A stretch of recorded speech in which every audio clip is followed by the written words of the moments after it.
నిన్న తీన్మార్ మల్లన్న గారి ఆఫీస్ మీద జరిగిన దాడిని అందరూ కూడా బీసీ నాయకులు అందరూ కూడా బీసీ సమాజం అంతా కూడా ముక్త కంఠంతో ఒకే వేదిక మీదకి వచ్చి ఖండించారు. ఇది చాలా ఆహ్వానించదగ్గ పరిణామం. బీసీలందరూ కలవడానికి నిన్న జరిగిన దాడి చాలా ఉపయోగపడుతుందని నేను అనుకుంటున్నాను. బీసీలందరినీ కలపడానికి ముఖ్యంగా కల్వకుంట్ల కవిత గారు బీఆర్ఎస్ పార్టీ ఏమనుకుంటున్నారంటే, గతంలో 60 ఏళ్ల నుంచి చేసిన తెలంగాణ ఉద్యమాన్ని కేసీఆర్ ఆయన ఖాతాలు వేసుకున్నట్టు, మా నారగోనన్న లాంటి వాళ్ళు, ఆర్ కృష్ణన్న లాంటి వాళ్ళు, పెద్ద పెద్ద వాళ్ళు ఎప్పటి నుంచో 50 ఏళ్ళ నుంచి చేస్తున్న బీసీ ఉద్యమాన్ని ఇవాళ కల్వకుంట్ల కవిత గారు అకౌంట్లు వేసుకోవడానికి వచ్చింది. ఆమె ఏమనుకుంటుందంటే, తీర్మార్ మల్లన్న నా శత్రువు అని అనుకుంటారు, జనమంతా అనుకుంటుంది. మేము అట్లా అనుకోవట్లే. బీసీ సమాజానికి కవితనే శత్రువు అనుకుంటున్నాం మేము. తీర్మార్ మల్లన్న వర్సెస్ కవిత కాదు fight, Kalvakuntla Kavitha versus BC సమాజం ఇప్పుడు ఫైట్. ఇది చాలా దారుణం. ఎందుకంటే కవిత గారు పార్లమెంటు సభ్యురాలుగా ఉన్నారు. ఆమె పార్లమెంటు డిబేట్స్ మొత్తం తీయండి, ఏ ఒక్కరోజు కూడా బీసీల గురించి మాట్లాడాలి. కవిత గారు ఇప్పుడు శాసనమండలి సభ్యురాలుగా ఉన్నారు. ఒక 2 ఏళ్ళు ఏమవుతుంది శాసనమండలి సభ్యురాలై, ఏ ఒక్కరోజు కూడా బీసీల గురించి ఆమెకు మాట్లాడిన చరిత్ర లేదు. ఆమె బీఆర్ఎస్లో ఉన్నప్పుడు 10 సంవత్సరాలు టీఆర్ఎస్ పార్టీ ఉన్నప్పుడు ఈ రాష్ట్రంలో స్కాములు ఎట్లా చేయాలనో నేర్చుకుంది.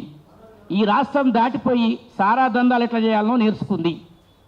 అక్కడికి స్కాములు సరిపోయినాయి ఆమెకు. పాపం తీహార్ జైలుకు పోయిన తర్వాత క్రైమ్లు ఎట్లా చేయాలనో నేర్చుకుంది. ఆ బుద్ధే నిన్న దాడికి ప్రేరేపించింది. ఇది ఎక్కడి నుంచి వచ్చింది ఆమెకు? తీహార్ జైల్లో ఉన్నప్పుడు నేర్చుకుంది ఈ పాఠాలన్నీ. కానీ కవితమ్మ, నువ్వు ఒక విషయం గుర్తుపెట్టుకో, తీహార్ జైల్లో ఖైదీలు ఢిల్లీ, ఉత్తరప్రదేశ్, రాజస్థాన్లో నేరాలు చేస్తారేమో కానీ తెలంగాణలో అలా పప్పులు ఉడకవు, నీ పప్పులు ఉడకవు అనే విషయం తెలుసుకోవాలి. ఒక మాటని, ఎదుటి వాళ్ళు మాట్లాడే మాటని మనం తీసుకునే దాన్ని బట్టి ఉంటుంది. ఎదుటి వాళ్ళు మాట మాట్లాడితే మనం రిసీవ్ చేసుకునే పద్ధతి ఉంటుంది. ఎంతోమంది మహిళలు ఉంటారు. ఇప్పుడు మా సొగరా బేగం ఉంది, నేను చెల్లి అంట, అమ్మ అంటాం, అక్క అంటాం. ఎవరినైనా ఒక తల్లిని అమ్మ బాగున్నావా అంటే, ఏమరా అమ్మ అంటున్నావు, నీ అయ్యకు నేను భార్యనా అంటే ఏమైనా అర్థం ఉంటుందా? అందుకనే కవితమ్మ కంచం పొత్తు మంచం పొత్తు మనకు లేదు అనేది వాస్తవం. బీసీలు అగ్రకులాలకు పిల్లనిస్తారా? అగ్రకులాలు బీసీల పిల్లల్ని చేసుకుంటారా? చేసుకోరు. మంచం పొత్తు అంటే నువ్వు ఏం ఫీల్ అయినావు అది చెప్పు ఫస్ట్. నీ ఫీలింగ్ ఏంది? ఆయన అన్నది పాత సామెత, మన తాతల ముత్తాతల నుంచి వస్తున్న సామెత. అది మీ నాయన కూడా వాడినే సామెత. మరి ఆయన అన్నాడు, మీకు మాకు కంచం పొత్తు లేదు, మంచం పొత్తు లేదు అను.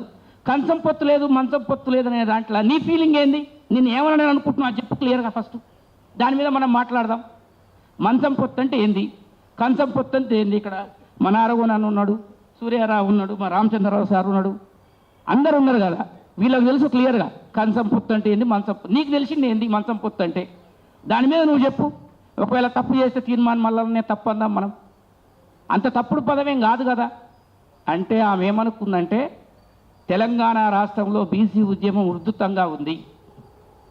మా నాయన కొండా లక్ష్మణ్ బాబుజీని మోసం చేసిండు, ప్రొఫెసర్ జయశంకర్ని మోసం చేసిండు, గాదె ఇన్నారెడ్డిని మోసం చేసిండు. నేను కూడా బీసీ ఉద్యమంలోకి వచ్చి ఇప్పుడున్న బీసీ నాయకులందరినీ మోసం చేసి నేను బీసీల పితగా ఎలుగొందుతా అనుకుంటున్నా. ఆయన తెలంగాణకు జాతి పిత, ఈమె బీసీ పిత, వీళ్ళ అన్ననేమో సాఫ్ట్వేర్ పిత, హరీష్ రావేమో స్కాముల పిత. వీళ్ళింటి నిండా పితలే. అట్లా చేసుకోవాలని చెప్పి వాళ్ళు పన్నాగం బండి వస్తున్నారు. తీర్మార్ మల్లన్న అన్నదాన్ని నేను క్లియర్గా విన్నా. నీకు బీసీ ఉద్యమానికి సంబంధం ఏంది అని చెప్పిండు. చెప్పు మరి, నీకు బీసీ ఉద్యమానికి ఏం సంబంధం? నువ్వు పార్లమెంట్ మెంబర్గా ఉన్నావు, బీసీల గురించి మాట్లాడినవా? ఈడబ్ల్యూఎస్ రిజర్వేషన్లు పెట్టినప్పుడు పార్లమెంట్లో నువ్వేమైనా నిరసన తెలియజేసినవా? ఈడబ్ల్యూఎస్ రిజర్వేషన్ మీరు హయాంలో ఉన్నప్పుడే బిల్లు పాస్ అయింది, మీరు ఓటేసారు కదా. ఈడబ్ల్యూఎస్ రిజర్వేషన్ తెలంగాణలో కేసీఆర్ గారు ప్రవేశపెట్టారు కదా. ఇంతెందుకండి, నిన్నగాక మొన్న ఎల్కతుర్తిలా కేసీఆర్ గారు చాలా పెద్ద బహిరంగ సభ పెట్టారు, లక్షలాది మంది జనం వచ్చారు. ఈ దేశంలో రాహుల్ గాంధీ, ప్రధానమంత్రి మోడీ గారు, ప్రతి నాయకుడు బీసీల గురించి మాట్లాడుతుండ్రు. కేసీఆర్ గారు ఎందుకు మాట్లాడలే బీసీల గురించి? అంటే బీసీలు అంటే లెక్కలేంతనమా? అంటే మీ కుటుంబంలో ఒకడు మైన్స్ పంచుకుండు, ఒకడు ఫైనాన్స్ పంచుకుండు, ఒకడు బీసీలని పంచుకుండు, ఇంకోటి ఎస్సీలు ఇట్లా పంచుకుంటారా మీరు ఉద్యమాలలో? అంటే మేమందరం మీ ఫాలోవర్స్ ఉండాలా? ఈ ఫైట్ని మేము మాత్రం కల్వకుంట్ల కవిత వర్సెస్ బీసీలుగా చూస్తున్నాం. బీసీలం అందరం ఏకతాటి మీద ఉన్నాం. తీన్మార్ మల్లన్నే కాదు, ఏ బీసీ నాయకుడికి పిన్నీసు గుచ్చుకున్నా మేమందరం ఏకమైతే విషయం గుర్తుపెట్టుకోవాలి. నీకు అధికారం ఉందని, నీకు డబ్బు ఉందని, నీ దగ్గర అంత అహంకారం ఉండి మనుషుల మీద దాడులు చేపిస్తున్నావు. నువ్వు నిజంగా తెలంగాణ ఆడబిడ్డవైతే ఒక ప్రెస్ మీట్ పెట్టకపోయినావు. మల్లన్న తప్పైతే మేము మల్లన్ననే ఖండించేటోళ్ళం. మేము ఈ దేశంలో రాహుల్ గాంధీ గారు ఉన్నారు. వాళ్ళ కుటుంబం ఎప్పటి నుంచో బీసీలకు ఏం చేయలేదు. అది ఆయన్నే ఒప్పుకొని క్షమాపణ చెప్పిండు. ఈరోజు రాహుల్ గాంధీ గారే ముందుకొచ్చి సామాజిక న్యాయం చేస్తామని చెప్పి, రిజర్వేషన్లని 50% స్లాబ్ ఎత్తేస్తామని చెప్పి 75% తీసుకుపోతామని చెప్పిండు. కానీ రాహుల్ గాంధీ ఎప్పుడన్నా నేను బీసీ నాయకుడిని, బలహీన వర్గాల నాయకుడిని అని చెప్పిండా? ఆయన పార్టీ నుంచి చేసే విధానాన్ని చెప్పిండు. నీ పార్టీ నుంచి చేసే విధానాన్ని నువ్వు చెప్పు. అంతేగాని తీన్మార్ మళ్ళా ఇంటి మీదకి పోయి కొడతా, సూర్యారావు ఇంటి మీదకి పోయి కొడతా, ఇంకొక ఆయన ఇంటి మీదకి పోయి కొడతా అంటే నీ ఇంటి మీదకి మేము అందరం వస్తే నువ్వు ఏడుంటావు? ఇప్పుడు ఇక్కడ ఉన్న వాళ్ళందరూ ఇంటి మీదకి వస్తే నువ్వు ఉంటావా? హైదరాబాద్లో క్వార్టర్ కాల్ చేసిపోతావు. బంజారాహిల్స్లో ఉన్న ఇల్లు చదువుకొని చింతమడక పోవాల్సి వస్తుంది, దోమకొండ సంస్థానానికి పోవాల్సి వస్తుంది. ఎందుకు ఇవన్నీ? కవితమ్మ, నువ్వు అనుకుంటున్నట్టు నువ్వు చెప్పే కాకమ్మ కథలు ఏ బీసీలు నమ్మరు. నీ దగ్గర ఉన్న వాళ్ళంతా ఏనాడు బీసీ ఉద్యమంలో ఉన్నోళ్ళు కాదు, మీ బీఆర్ఎస్ పార్టీ కార్యకర్తలు మాత్రమే. అది కూడా మా బీసీలే. వాళ్ళు కూడా తెలుసుకోవాలి. మిత్రులారా, ఈ కవితమ్మ కుట్ర చేసి మనందరికీ మనకే పంచాయతీ పెట్టాలని చూస్తుంది. బీసీలం అందరం కలిసి ఉండాల్సిన అవసరం వచ్చింది.